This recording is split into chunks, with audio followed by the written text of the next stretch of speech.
Les amis, ravi de vous retrouver aujourd'hui pour une nouvelle vidéo. Et aujourd'hui, on va encore parler de la CAN. Je vais faire une première partie sur la Côte d'Ivoire et une deuxième partie sur le Maroc, puisque l'élimination des Lions de l'Atlas à la surprise générale en huitième de finale face à l'Afrique du Sud m'oblige à parler du Maroc assez tôt dans cette compétition et de dresser un bilan des Marocains sur cette CAN. Donc c'est vrai que les Marocains nous ont énormément déçus en sortant aussitôt. Les derniers demi-finalistes de la Coupe du Monde 2022 sortent donc prématurément dès les huitièmes de finale de la CAN face à l'Afrique du Sud, et ça nous montre encore une fois que la réalité de la Coupe du Monde n'est pas celle de la CAN. On va essayer de faire une autopsie entre guillemets de cette compétition du Maroc et voir ce qui n'a pas été du côté des Lions de l'Atlas. Pourquoi est-ce que le Maroc est sorti aussitôt et quels sont les tenants et les aboutissants de cette histoire? Quel est l'avenir de la sélection? Est-ce que cette sélection s'est beaucoup trop reposée sur la Coupe du Monde 2022? Peut-être qu'elle a manqué d'humilité, peut-être qu'elle a abordé les matchs de la même manière qu'à la Coupe du Monde, et forcément ça peut poser problème parce que la CAN est une compétition complètement différente. Donc on va vraiment y revenir petit à petit. On va parler de la phase de poule tout d'abord du Maroc. Et ce que j'ai noté, parce que j'ai souvent mes notes avec moi, ce que j'ai noté, c'est que le Maroc a globalement été décevant et ils ont toujours joué avec le frein à main sur la phase de poule. Parce que quand vous regardez, tu gagnes 3-0 contre la Tanzanie, certes, mais tu gagnes 3-0 contre une Tanzanie excessivement faible, très agressive, qui joue en bloc bas et contre une équipe contre laquelle tu aurais dû marquer beaucoup plus de buts, contre laquelle tu aurais dû être encore plus conquérant. C'est vrai que le Maroc n'a gagné que 3-0 entre guillemets, mais jusqu'à la 75e minute, il n'y avait qu'un 0 et on voyait vraiment cette équipe du Maroc être en gestion et jouer avec le frein à main. Et ce que je n'ai pas compris, c'est pourquoi est-ce qu'avec une telle profondeur de banc, pourquoi est-ce que face à une adversité aussi faible, tu n'as pas continué à empiler les buts? Évidemment, ça n'aurait rien changé, que tu gagnes 3-0, que tu gagnes 8-0, ça aurait été la même chose, mais je pense que ça aurait instauré un climat d'une plus grande confiance si tu avais gagné 5 ou 6-0 sur ce match-là. Or là, tu as gagné 3-0. Évidemment, c'est pas ça qui a conditionné l'élimination du Maroc sur la suite, mais c'est vrai que ce manque d'ambition dans le jeu et le fait de se contenter de ce que tu as, ça n'est pas la mentalité d'une équipe de champion. Alors oui, le boulot a été fait, tu as gagné 3-0, le Maroc a surclassé la Tanzanie et ils étaient largement au-dessus de cette modeste équipe tanzanienne, mais c'est vrai que dès le début, on a vu une équipe du Maroc qui a joué avec le frein à main et qui n'a pas voulu d'entrée de jeu tuer l'équipe adverse, qui n'a pas voulu empiler les buts et qui est rentré dans un mode de gestion. Et c'est vrai que sur le deuxième match, ça s'est parfaitement vu face à la RDC, où tu fais un partout et où tu te fais marcher dessus sur la deuxième mi-temps, parce que la RDC, ça n'est pas la Tanzanie, et que face à la RDC, si tu joues avec le frein à main, et bien ces derniers n'hésiteront pas à te piquer, notamment sur les contres. On a vu un Wissa très dangereux, on a vu Bakambu qui a raté ce penalty. Le Maroc aurait pu perdre ce match, et sur ce match-là, franchement, si la RDC bat le Maroc, ça n'est absolument pas choquant, parce que la RDC, dans l'intensité, c'est vrai que la température, l'humidité ont été remis en cause par les Marocains. C'est vrai qu'ils ne sont pas habitués à jouer dans ce climat-là, mais les joueurs de la RDC non plus. Les joueurs de la RDC, pour la plupart, ils jouent en Europe, donc forcément, eux aussi, ils vont pâtir du climat. Donc c'est vrai que cette équipe marocaine s'était un peu cachée derrière la température, l'humidité, le fait que, évidemment, les stades climatisés au Qatar ne sont pas les stades de la Côte d'Ivoire où tu joues sous 33 degrés au soleil. Donc bien sûr, il y a un contexte qui était radicalement différent de celui de la Coupe du Monde. Et c'est vrai que sur ce match face à la RDC, ils ont joué avec la même stratégie que contre la Tanzanie, c'est-à-dire avec le frein à main en gestion. Et ça, c'est peut-être un péché d'orgueil. C'est peut-être un signe d'une certaine arrogance. C'est une équipe qui s'est dit on va gérer tous les matchs et ça passera bien par le miracle d'un de nos joueurs, parce qu'on a vraiment des joueurs de grande qualité individuelle. Et c'est vrai que si on joue avec le frein à main, qu'on fait tourner le ballon, ça finira bien par rentrer, puisqu'on joue contre des équipes plutôt faibles et on va monter en puissance au fur et à mesure de la compétition. Or, dans la CAN, je pense qu'il convient de commencer d'emblée de jeu à être très très bon, de commencer à empiler les buts pour se mettre en confiance, parce qu'il n'y a pas de pitié à avoir. C'est une compétition très très compliquée à remporter. La RDC a clairement joué avec le couteau entre les dents. Ils ont attendu cette équipe marocaine, et notamment sur les contres, dans l'intensité physique, ils ont été largement au-dessus. Et si la RDC avait gagné ce match-là sur la deuxième journée face au Maroc, ça ne m'aurait absolument pas choqué. Donc le problème du Maroc sur cette phase de poule, c'est que le Maroc a joué avec le frein à main. Mais malgré ça, tu finis quand même au bout des deux premières journées avec 4 points. Tu es d'ores et déjà assuré d'être qualifié. Ce que je n'ai pas compris sur le dernier match face à la Zambie, c'est pourquoi est-ce que Regragui n'a pas changé la majorité de son 11. Il n'a fait que 4 changements par rapport aux 2 matchs initiaux. Or, 4 changements, ça ne suffit pas. C'est vrai que la capacité à récupérer, surtout pour des joueurs qui jouent en Europe, évidemment, c'est beaucoup plus compliqué en termes de récupération. J'aurais aimé qu'il sorte Ounahi, j'aurais aimé qu'il sorte Amrabat, j'aurais aimé qu'il sorte un mec comme Aguerd. Et c'est vrai que ces mecs-là ont été titulaires pendant tous les matchs. Et j'aurais aimé que Regragui les fasse souffler sur le dernier match, parce que ce dernier match n'était pas important. Et je pense qu'avec l'équipe B, tu aurais tout à fait pu battre cette équipe zambienne. Surtout que ça t'aurait permis de gérer en vue du huitième de finale. Regragui a dit qu'il était très admiratif de la gestion de Deschamps. Et bien, s'il était si admiratif que ça, il se serait inspiré du sélectionneur des Bleus, qui souvent, lors du dernier match de poule, lorsque l'équipe l'équipe de France est d'ores et déjà qualifiée, eh bien, il fait souffler les cadres. Or là, 4 changements, je trouvais que c'était un peu léger, même s'il les a fait, il faut quand même le souligner. Il a quand même mis des joueurs comme El Karabi, il a quand même mis des joueurs comme Abdelhamid, comme Achatallah. C'est vrai qu'il a quand même fait certains changements, mais j'aurais aimé qu'il fasse souffler Unai Amrabat, dont le jeu est très énergivore et que s'il joue la totalité des matchs sous des températures à 34 ou 35 degrés, bien sûr que sur le huitième de finale, ils vont pas arriver frais comme dit Gardon, ils vont subir le troisième match qu'ils ont joué contre la Zambie et ce match n'était pas indispensable pour ces mecs-là. Donc c'est vrai que la gestion de Regragui, notamment sur le dernier match, le fait de ne pas avoir fait souffler plus de cadres, ça peut évidemment interroger. Donc c'est vrai que sur la phase de poule, le Maroc est globalement décevant par rapport à ce qu'il nous avait montré à la CAN, mais le Maroc finit quand même avec 7 points. Le Maroc est quand même qualifié, donc on ne peut pas les critiquer, même si j'étais assez déçu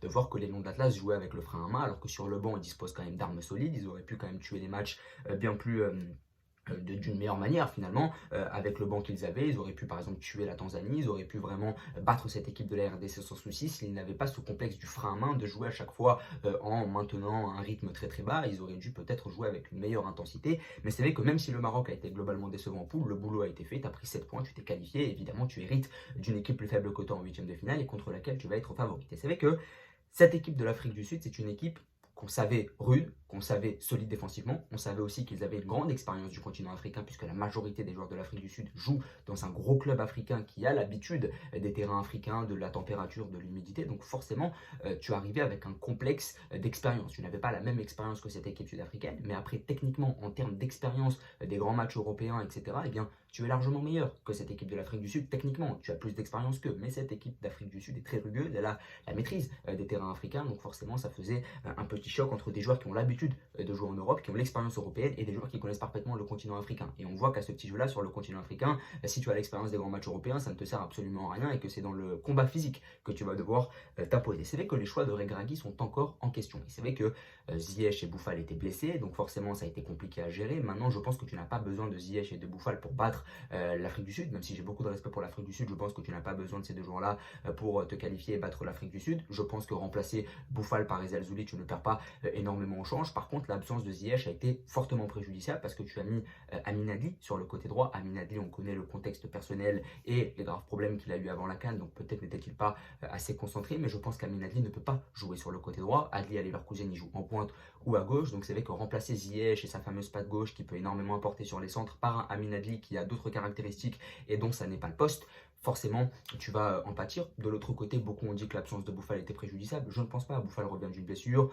Bouffal n'a pas franchement été extraordinaire depuis le début de la compétition, même si c'est vrai qu'il avait fait un bon match contre la Zambie, mais le remplacer par Ezal Zouli, tu ne pars pas énormément au change. Alors c'est vrai que les automatismes avec Bouffal, c'est sûr que l'ancien joueur d'Angers est beaucoup plus imprégné par le collectif, qu'il a beaucoup plus d'expérience que son cadet Ezal Zouli, mais c'est vrai que pour moi, changer Ezal Zouli par Bouffal, ça n'est pas perdre au change. Et c'est vrai que j'ai énormément critiqué aussi le fait de continuer avec Selim Amala, alors que le Maroc devait adopter une stratégie résolument offensive. Je n'ai pas compris pourquoi le joueur de Valence a été encore aligné. Si tu défendre face à une équipe qui va venir te chercher comme l'Espagne ou le Portugal qui auront le ballon, évidemment que mettre un mec comme Amala qui est très défensif et qui va te garantir cette stabilité, c'est sûr que ça s'impose, mais face à une équipe de l'Afrique du Sud qui va t'attendre en bloc bas, je n'ai pas compris pourquoi Regragui n'a pas fait le pari Harit ou encore Saibari qui sont des joueurs bien plus créatifs offensivement et qui auraient pu déséquilibrer le bloc adverse. Il faut arrêter avec ce mythe des joueurs offensifs qui ne défendraient pas parce qu'ils sont trop portés vers l'attaque. Je pense qu'Harit ou Saibari auraient fait le boulot défensif comme Amala et qu'en plus en supplément il t'aurait apporté une créativité offensive. Donc je n'ai pas compris cette rigidité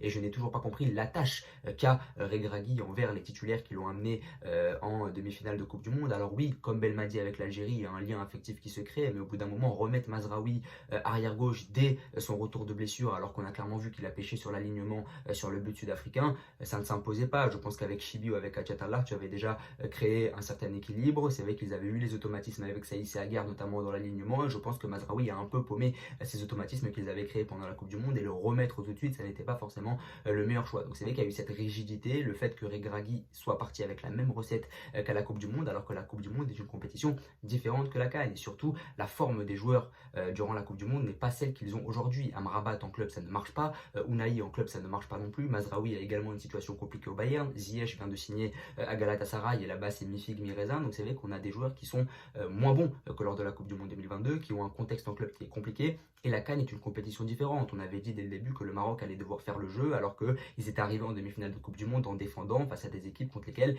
ils ont eu un bloc très défensif, contre lesquelles ils ont été solides notamment mentalement, mais aussi voilà, avec ce bloc très très compact. Et là, on leur demandait vraiment de faire le jeu face à des blocs bas, avec des températures, une humidité complètement différente, des terrains qu'ils maîtrisaient peut-être moins en Côte d'Ivoire. Donc c'est vrai que le contexte était totalement différent et ça s'imposait pas de garder la même recette. Et je reproche à Regragui de ne pas avoir innové tactiquement. Mais c'est vrai que Regragui, à l'image de Belmadi, n'est pas un grand tacticien. C'est vraiment un meneur d'hommes. C'est un gars qui sur une compétition peut t'emmener loin parce qu'il va avoir de très belles causeries, parce qu'il va arriver à insuffler un vrai discours auprès de ses joueurs. Mais tactiquement, il n'a pas voulu innover parce que ça n'est pas un grand tacticien, c'est plus un meneur d'hommes. Alors l'avenir de Regragui, je le vois quand même plus serein et plus beau que celui de Belmadi. Belmadi est arrivé clairement sur une fin de cycle avec l'Algérie, ça faisait beaucoup trop d'échecs. Là, Regragui, je le vois continuer, il est encore jeune, il est encore frais, je pense que son discours passe encore auprès de ses joueurs, il a encore la légitimité par rapport à cette demi-finale de Coupe du Monde et ça n'est qu'un accident, je pense, parce que le Maroc a largement le talent nécessaire pour aller loin à la prochaine CAN, qui en plus sera chez eux, ils ont vraiment le talent. Je pense que Regragui va arriver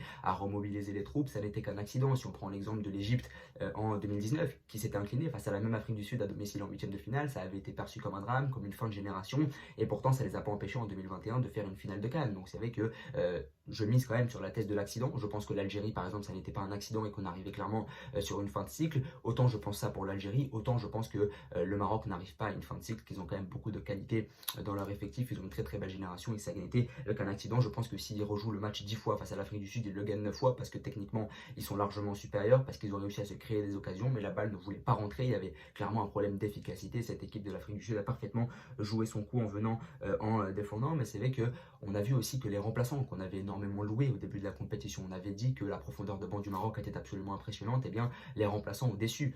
En l'absence de Ziyech ou encore de Boufal, on s'attendait à ce que les super remplaçants marocains, que ce soit Saïbari, Harit ou encore Amin Adli, on s'attendait à ce qu'ils prennent le relais, et finalement ils ont un peu déçu. Peut-être qu'ils se sont cantonnés à leur rôle de joker, et le fait d'être titulaire, ça a un peu déséquilibré les Alzouli, ça a un peu porté préjudice à un mec comme Amin Adli d'être titulaire directement, alors qu'on lui avait clairement dit qu'il serait remplaçant. Donc c'est vrai que même si tu as une super profondeur de banc, remplacer Ziyech, remplacer Boufal, ça n'a pas été chose aisée, et ça peut-être que la sélection en a pâti. Mais comme je l'ai dit, ça n'est pas dramatique, donc maintenant ça reste à voir. On va voir l'avenir de Regragui. Il a dit hier qu'il allait assumer cette élimination. J'espère qu'il ne partira pas, même si je pense qu'il va rendre le tablier et qu'il va tenir sa parole. Il avait dit que si le Maroc ne faisait pas de demi-finale de la CAN, il plierait bagage. Donc voilà, ça reste à voir, mais encore une fois, il y a des choix qui sont remis en cause. On a vu que tactiquement c'était quand même assez limité, qu'il était resté sur ce conservatisme sur ce qu'il avait fait par rapport à la Coupe du Monde 2022, alors qu'on a clairement vu que c'était une compétition totalement différente. Donc voilà, il y a beaucoup de choses qui expliquent l'échec du Maroc, mais ça n'est pas un drame. Je mise quand même sur la thèse de l'accident et je pense que le Maroc reviendra plus fort lors de sa prochaine CAN à domicile. Donc voilà, n'hésitez pas à me dire en tout cas, amis marocains, ce que vous avez pensé de cette aventure très courte du Maroc dans la compétition, à vous abonner, à liker et à partager. Merci beaucoup.